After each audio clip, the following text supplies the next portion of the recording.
Welcome to First Person. I'm Lisa Van Dusen, and I'm here at the Palo High School Media Arts Center with Esther Wojcicki, who is the founder of the journalism department and a teacher of English. Welcome, Esther. Thank you. I'm very happy to be here. So I would love to just ask a very basic question of what it is that you do and what you're really excited about at this point in your life. What I do is have a really great experience with students. I teach students. That's my main occupation and my main preoccupation, I should say, in life. And that is something that I've enjoyed doing for the past 31 years. And I keep trying to figure out how long I'm going to do this, and I can't think of when I'm going to stop because I really love being with my students. And so what am I doing in the future, or what kinds of things am I planning on doing? Well, I am also working with a variety of sort of governmental organizations and countries, actually, on getting this idea of project-based learning into the classroom. And I wrote a book just this year, actually. It's only been out 6 months.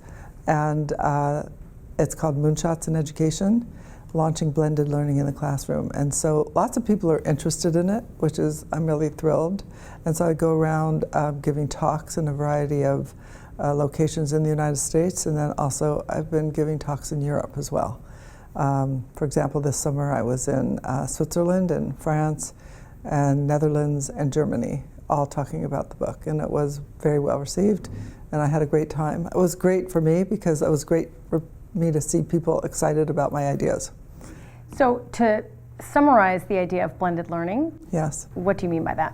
So blended learning is actually a blend of the old style, which was the lecture method. I don't think we can get rid of the lecture method. It's been here since the 15th century. But it's a blend of the old method together with the new method, which is using technology to support education. So that's why it's called blended, because you're doing both. Then you give students a portion of your class time so that they can own the learning themselves and do some work on whatever topic it is you're trying to teach using technology. So for example, I teach English and journalism, and so instead of just lecturing about something, I have students go online, find information about it, talk to each other about it. It's much more active, and then write about it. You're teaching students who are at a very formative stage of their lives. What was it that really shaped you? Was there a person, a moment that really kind of made you take the path you've taken? Well, I would say there were several things that shaped me, and it was basically in elementary school. I think it started in elementary school. I was one of these kids who I was a little bit squirrely. I couldn't sit very long, and also I got done with my work really quickly. And back in those days, this was like the 50s and the 60s, if you got done with your work, you were supposed to just sit there and be quiet and not create problems for anybody. But I guess I was also very social. This created a lot of problems. And as a result, I think the thing that really impacted me is that I suffered a lot. I mean, I had one experience, I guess people might think this is harsh, but it was true back then. One teacher, because I guess I must have been talking too much, she put me under her desk, and I was there for I'm not kidding, 2 hours, and then I got into even more trouble because then I stuck my hand out from under the desk and was waving at all the students. And this did not go over well. And so I had a lot of problems. And so basically, I guess what happened is that as a young child, I already thought that there must be a better way of teaching than what I was experiencing. And the reason I got into trouble is because I was sharing how I did whatever it was with the other kids. And sharing wasn't allowed. It was considered cheating. And so, I don't know, I guess I was a rebel all along. Fast forward, you landed at Palo as a teacher. Here you are, and starting the journalism program, and then heading the English department. But what difference, if any, does it make that you're here doing that? I could not do what I'm doing if I did not have the support of the administration and did not have the support of the community. The parents were very supportive of what I was doing, and my students actually, I guess when I got those Macintoshes at the beginning, I had no idea what to do, you know. There was just this box.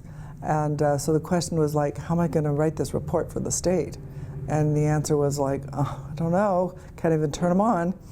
And so then I was at that point, I admitted to my students I had no clue what I was doing and could they help.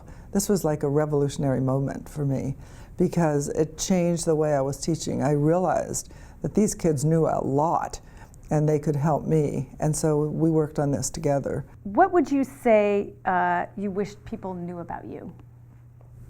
Well, one thing is that I wasn't always, you know, as comfortable financially as I am now, you know, living in Palo Alto. And I grew up very poor. My parents were Russian immigrants. My father was an artist, and you know how much artists make. And so I actually had to go to work at 14. And, you know, so I went to school and then went to work afterward. And unlike most kids who go to work, you know, in a grocery store or babysitting or something else, I don't know whatever drove me, but I decided that I was going to be a journalist at the age of 14. And I walked into the office of this little weekly newspaper and announced that I would be happy to work for them. And I don't know, there was a whole group of older men there, and they're like, oh my God, a Girl Friday, we're so excited. So they hired me, and then they taught me basically how to write. My salary was really exorbitant at that point, 3 cents a word. And so I did a lot of writing because, you know, for 3 cents a word, it takes a lot of writing to get $1. So that was pretty exciting. There you go. Well, is there any advice that you would give young journalists? I would say it's an extremely exciting career. It's like a window, front row seat on life. It's fantastic. But the whole journalism field has changed dramatically, so it'd be really important for them to also have technical skills because all of journalism has moved to the web. So the platform has changed. The paper is diminishing, but magazines still be around. I think newspapers will still always be here. They won't play the same role they did, but if you have technical skills, you can work online and you can do a lot of things. So technical skills. That would be an important thing. Esther, what advice do you have for students transitioning out of high school to life beyond? I would say the most important thing they can do is to explore as much as they can while they're in college. Don't be pre-professional to start. Take a variety of courses. And also get a job in the real world. See what it's like. And because that'll help you make a decision as to whether you really want to do that in life. That's my main suggestion. Esther, thank you so much for having this conversation today. Well, I'm honored to have been asked to do this. Thank you so much for coming to talk to me.